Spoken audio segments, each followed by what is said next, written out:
Este é um episódio de resumo de livros do podcast do Dr. João Ricardo. Olá! Hoje a gente vai mergulhar a fundo num livro que mexeu com muita gente, sabe? Comece pelo Porquê, do Simon Sinek. É verdade. Um livro que faz a gente parar para pensar. Exato. A ideia aqui é, tentar extrair o coração do livro, as ideias-chave e como elas funcionam na prática. Principalmente para quem lidera equipes, né? Ou quer inspirar clientes. Sem dúvida.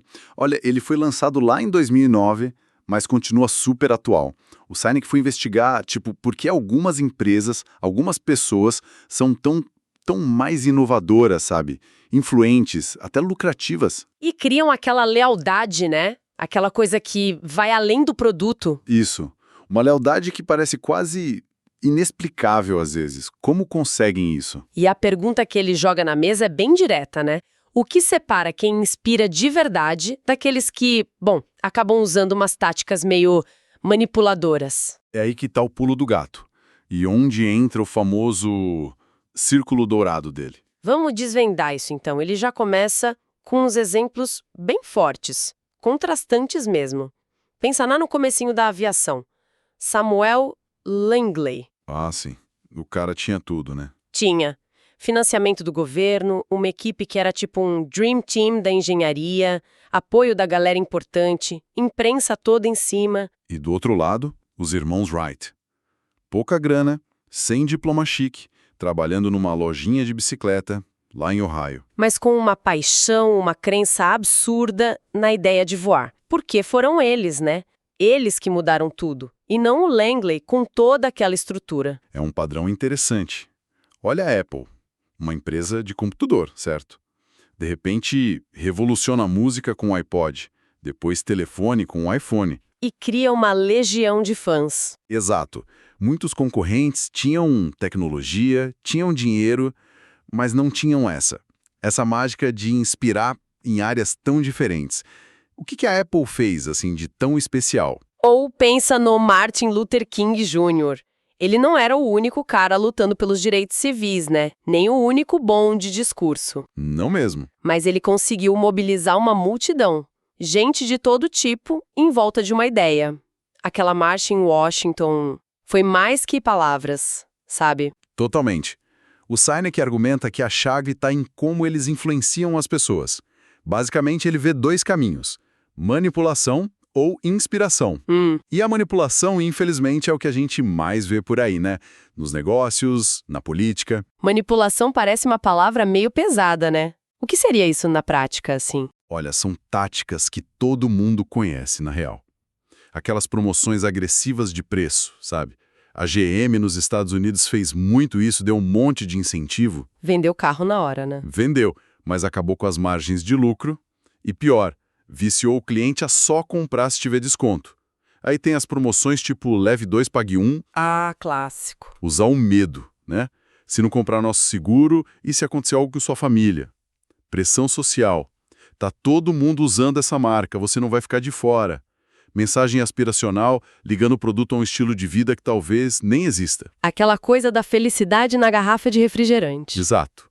E até a busca incessante pela novidade, que muitas vezes é só uma maquiagem, uma mudança superficial para dizer que é novo. Então, o ponto não é que não funciona. Funciona? Claro que funciona. Mas para quê? Para gerar uma venda hoje, um voto amanhã, uma transação pontual. Entendi. O problema é que isso não cria lealdade, sabe? Quem vem pelo preço baixo vai embora pelo preço mais baixo ainda do concorrente. A diferença que o Sinek mostra é essa: manipulação compra cliente, inspiração conquista seguidor. Nossa. Ele até menciona a Southwest Airlines. Depois do 11 de setembro, no momento super difícil para a aviação, eles receberam cheques de clientes, pessoas mandando dinheiro para ajudar a empresa a não quebrar. Que loucura. Isso não se compra com programa de milhas. De jeito nenhum. Isso é conexão de verdade. É acreditar no porquê da empresa. E tem o desgaste também, né, para a empresa que vive nessa corrida maluca de promoção e para a gente que é bombardeado com isso o tempo todo. Exatamente. É um ciclo que cansa, que não se sustenta para quem quer construir algo duradouro, com significado. A alternativa é a inspiração. E o mapa para isso é o tal Círculo Dourado. Certo, vamos para ele então. O famoso Círculo Dourado. Ele descreve como se fossem 3 círculos um dentro do outro, né? O de fora é o quê? Isso. Toda empresa sabe o que faz. Vende produto X, oferece serviço Y. É o nível mais óbvio, mais fácil de falar. Aí no meio tem o como. Algumas empresas sabem como fazem o que fazem de um jeito diferente. Pode ser um processo único, uma tecnologia especial, uma proposta de valor mais clara. Muitas focam a comunicação aí, achando que esse é o grande diferencial, né? O nosso como é melhor. Mas o centro do alvo, o miolo mesmo, é o porquê. E aí, segundo o Sinek, é que a maioria tropeça. Pouquíssima gente consegue dizer claramente por que faz o que faz. E é chave entender. O porquê não é o lucro. Lucro é resultado, é consequência. O porquê é o propósito, a causa, a crença. Por que essa empresa existe, afinal? Além de ganhar dinheiro. Qual a contribuição dela? Porque alguém deveria se importar. Exato. E a sacada genial do Sinek é que a forma de comunicar muda tudo. A maioria fala de fora para dentro. Começa pelo quê? Nossos produtos ótimos. Talvez fale do como, nossas características únicas. E quase nunca chega no porquê. E quem inspira faz o contrário. Faz o inverso, comunica de dentro para fora. Começa pelo porquê. O exemplo da Apple que você mencionou antes é perfeito para isso, né? Se eles fossem como a maioria, como seria a propaganda? Seria algo tipo, olha, a gente faz computadores excelentes, são lindos, fáceis de usar, super intuitivos. Quer comprar um? É claro, é direto, mas... Falta alguma coisa, né? Falta. Agora compara com o jeito que a Apple realmente fala, começando lá do centro do círculo. Em tudo que a gente faz, a gente acredita em desafiar o status quo. A gente acredita em pensar diferente. O jeito que a gente desafia o status quo é fazendo produtos lindos, simples de usar, intuitivos. E, por acaso, a gente faz computadores excelentes. Quer comprar um? Nossa, a diferença é gritante. Na segunda versão, não é só sobre o computador. Não. É sobre uma ideia, uma causa. Desafiar o normal. Pensar fora da caixa. O produto, o quê, vira prova de que eles acreditam naquilo. As pessoas não compram só o que a Apple faz, compram por que ela faz. Se identificam com a causa. E isso explica aquela flexibilidade deles, né? Começaram com o computador, mas como o porquê era pensar diferente, fez sentido para o público eles irem para música, para telefone. Totalmente. Enquanto isso, a Dell, por exemplo, sempre se definiu pelo o quê. Fabricamos computadores eficientes. Quando tentaram vender MP3 Player, o mercado ficou tipo, ué, não colou. Porque a marca era sobre o que eles faziam, não por que faziam. E agora que a coisa fica ainda mais profunda, sabe? O Sinek mostra que esse círculo dourado não é só um esqueminha de marketing bonito. Ele bate certinho com a estrutura do nosso cérebro. Como assim? Tem a ver com biologia? Tem tudo a ver. Se você olhar um desenho do cérebro, tipo visto de cima, as 3 camadas do círculo correspondem às áreas principais. O anal de fora, o quê, ele se alinha com o neocórtex. É a parte mais nova do cérebro, vamos dizer assim, responsável pelo pensamento racional, analítico, pela linguagem. É onde a gente processa dados, fatos, especificações técnicas de um produto. Faz sentido. É a parte lógica. E os círculos de dentro, o como e o porquê? Esses correspondem ao nosso sistema límbico. Essa área mais antiga, mais profunda, é responsável por todos os nossos sentimentos, confiança, lealdade, amor e, o mais importante, é de onde vem a maior parte do nosso comportamento e da nossa tomada de decisão. Nossa! E o detalhe fascinante, o sistema límbico não tem capacidade de linguagem. Ele não fala português, nem inglês, nem nada. Caramba! Então, peraí. Quando uma empresa só fala do o quê, das características, tá falando com o neocórtex. A parte lógica. A gente entende a informação, compara, mas não acende emoção, não cria aquela conexão forte, aquela lealdade que a gente falou. Perfeito, você pegou a ideia. Agora, quando a comunicação começa pelo porquê, pela causa, pelo propósito, ela fala direto com o sistema límbico. A parte que sente. Exato. A parte que decide se a gente confia, se aquilo bate com a gente, se parece certo. A linguagem, a lógica do neocórtex entra depois. Para quê? para a gente conseguir explicar para nós mesmos e para os outros uma decisão que, no fundo, já foi tomada lá no sistema límbico, na emoção. Ah, então é por isso que existe a tal decisão visceral, o sentir na pele, o gut feeling. Aquela sensação de que algo é certo, mesmo sem ter todos os argumentos lógicos na ponta da língua. É o sistema límbico dando sinal verde. Exatamente isso.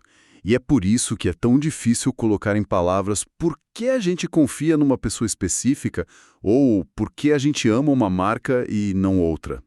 É uma decisão que vem dessa parte do cérebro que não se expressa com palavras. Entendi. O que o Sinek mostra é que, quando uma organização tem clareza do seu porquê e comunica isso de forma autêntica, ela cria essa ponte. Ela permite que as pessoas sintam a conexão no nível límbico e aí os comos e os quês, as ações, os produtos, os resultados viram a prova racional que o neocórtex precisa para dizer, ok, faz sentido. Aí a confiança fica sólida mesmo. Não é só eu acho que é bom, racional. Nem só eu sinto que é bom, emocional. É eu sei que é bom. Razão e emoção juntas, alinhadas pelo porquê. Essa ideia da confiança nascendo de valores que a gente compartilha e não só de lógica é muito forte mesmo. O alinhamento do porquê, o propósito, do como, as ações, e do o quê, os resultados, parece ser a receita para construir essa confiança que dura. Tem um exemplo que o Sinek usa que é bem impactante. A Continental Airlines na época do Gordon Bethune. Antes dele assumir, a empresa era um caos. Sempre a pior companhia aérea dos Estados Unidos, sabe? Lembro dessa fama. E a cultura interna era péssima. Medo, desconfiança total. O CEO anterior, Frank Lorenzo, não confiava em ninguém e isso descia para toda a empresa. Dizem que até o andar da diretoria vivia trancado. Que ambiente, hein? E o que o Bethune fez? Não dava para trocar todos os aviões de uma vez. Ele mudou o foco. Foi para as pessoas e para o propósito. A filosofia dele era simples, mas para aquela cultura era radical. Você pode até fazer um funcionário errar, mas mentir para ele não pode. Interessante. Ele deu um propósito claro e inspirador para a equipe. Sair do buraco e virar a melhor empresa para voar e para trabalhar. Derrubou barreiras literalmente, tipo as portas trancadas, e fez uma coisa genial. Criou um bônus simples, $65 para cada funcionário, todo mês que a empresa estivesse entre as 5 melhores em pontualidade. Isso deve ter unido o pessoal. Uniu total. Criou um senso de time, de estamos juntos nessa, de vitória compartilhada. E o resultado? A empresa deu lucro e virou um dos melhores lugares para se trabalhar. Isso mostra bem o que o Sinek fala, né? Uma coisa é ter o cargo de líder, outra é liderar de verdade. Inspirar as pessoas a seguir porque acreditam na causa, não por obrigação. Exatamente. Voltando lá nos exemplos do começo. O Langley tinha o cargo, o dinheiro, mas ele queria o resultado, o avião, para ganhar fama e grana. Os irmãos Wright não, eles eram líderes natos. Eles tinham o porquê. Tinham. A crença de que voar ia mudar o mundo. E essa crença atraiu uma equipe pequena, mas super dedicada, que ficou com eles mesmo com todos os perrengues e tentativas frustradas. Não era só pelo salário, era pela causa. E essa confiança, essa fé no propósito cria aquele ambiente seguro que ele compara com a rede do trapezista, né? Isso.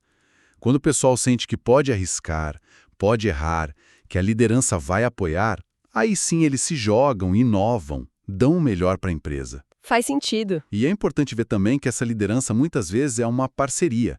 Sinek fala dos tipos porquê e dos tipos como. Como assim? Os tipos porquê são os visionários, sabe? Os que sonham o futuro, que articulam a causa.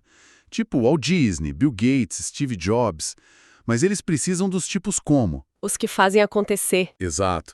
Os realizadores, os que são mestres em construir os sistemas, os processos, para transformar a visão em realidade. Tipo o Roy Disney, irmão do Walt, o Paul Allen com o Gates, o Steve Wozniak com o Jobs. Um traz a visão, o porquê. O outro constrói a ponte para chegar lá, o como. Ok, então a organização tem um porquê forte, liderança que inspira, mas como é que essa ideia, esse produto, ganha o mundo, chega na massa? Aí ele traz a lei da difusão da inovação, né? Isso, que o Everett Rogers criou e o Malcolm Gladwell popularizou. É aquela ideia de que a adoção de coisas novas segue uma curva tipo um sino. Certo, tem os super pioneiros. Os inovadores, os primeiros 2,5%. Depois vem os adotantes iniciais, mais uns 13,5%. Aí sim chega a maioria inicial, 34%. Depois a maioria tardia, outros 34%. E, por último, os retardatários, 16%, que só entram quando não tem mais jeito. E tem um ponto crítico aí no meio, né? O tal do abismo, que o Geoffrey Moore falou. A dificuldade de passar dos primeiros grupos para a maioria. Exatamente. O abismo está entre os adotantes iniciais e a maioria inicial. Por quê? Porque esses primeiros 15% a 18%, inovadores para os adotantes iniciais, pensam diferente. Eles compram pela intuição, pelo alinhamento com o porquê, querem ser os primeiros, querem que aquilo diga algo sobre eles. E a maioria? A maioria é mais prática. Quer ver que funciona, quer saber se o vizinho já comprou, se é seguro, precisa de prova social. Eles não compram o porquê puro. Compram porque virou padrão, porque foi validado. A lição prática disso é meio contraintuitiva, né? Para bombar de verdade, para atingir a massa, você não pode mirar no meio da curva logo de cara. Usa o exemplo do TiVo. Lembra? Aquilo de gravar TV ao vivo, pausar? Lembro. Era revolucionário na época. Tecnologia incrível, dinheiro, marca conhecida. E foi um fiasco comercial.